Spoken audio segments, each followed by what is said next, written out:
Guys, for today's video nga pala, ito nga pala yung araw na maglilinis ako ng coffee window machine namin. Bago nga pala ang lahat, bago matapos ang video ito, gusto ko nga pala i-shout out yung mga auntie ng asawa ko na nasa Amerika, sina Auntie Sini, Auntie Zay, Auntie Yoli, at ang buong Balansi family sa Bangan, Talinga, Iba, Sambales. Shout out sa inyong lahat dyan, mga bayaw, mga ati, lalo na sa mga kapatid ng asawa ko. Shout out sa inyong lahat, ingat lang palagi at sana magkita-kita pa tayo dyan pag bumalik kami dyan at napakasaya yung kasama. Ito nga pala yun, bali naglilinis ako ng coffee window machine namin.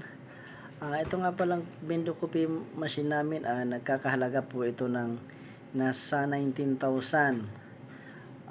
Binabili po namin ito sa dyan lang sa sentro ng Tabako, sa Polyware Trading.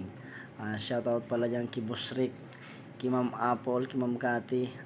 Kilalang kilala po nila ko dyan kasi dating nagwardya ako dyan sa Mid City Inn, dyan lang po sa baba. Salamat po sa inyo ma'am, napakabait niyong Chinese. Yun lamang po, maraming salamat. Bali naghugas nga pala ako ng lalagyan ng tinutuluan ng mga kape at saka ng choco kasi pag di mo siya nilinis lalanggamin siya. Bali nilipat ko na lang ito dito sa kabila kasi doon nga sa kabila halos lahat pag may naghulog ng 5 piso pagbaba ng kopi ang daming langgam. So dapat pala talaga nito halos oras linisin. At saka yan nga pala yung yung freezer ng ice namin. So hindi ko na yan nilagyan kasi mahina na eh. Hindi naman talaga yan pwede lalo pag tigulan. At saka yung dito, yung kuryente kasi sa amin sa Albay, laging nagba-brown out. Hindi nasusolusyonan. Yan ang mahirap dito pag ganitong mga negosyo. Kaya yung karamihan talaga dito sa amin sa Albay, sa mga probinsya, nagpo-provide na sila ng mga solar, yung mga pang heavy duty na, yung nakakaya na yung mga rep at saka aircon. So balik kami hindi pa namin to kaya nag-provide muna kami ng makapagsarili ng kontador kasi nakakabit lang po kami sa sa nanay ng asawa ko.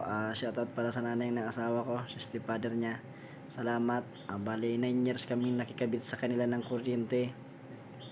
At sana makabitan na rin kami ngayong taon na to. Kasi nilakad ko na uli. Kasi pangalawang lakad ko na to ng kuryente namin. Kasi yung unang lakad namin na-expired na. Shoutout nga pala dyan sa lahat ng mga nagpapakabit mga kuryente, yung wala pong sariling kontador. Dapat pag hindi pa slab yung bahay nyo, hindi pa ba to, magpakabit na kayo. Yun lang. Salamat.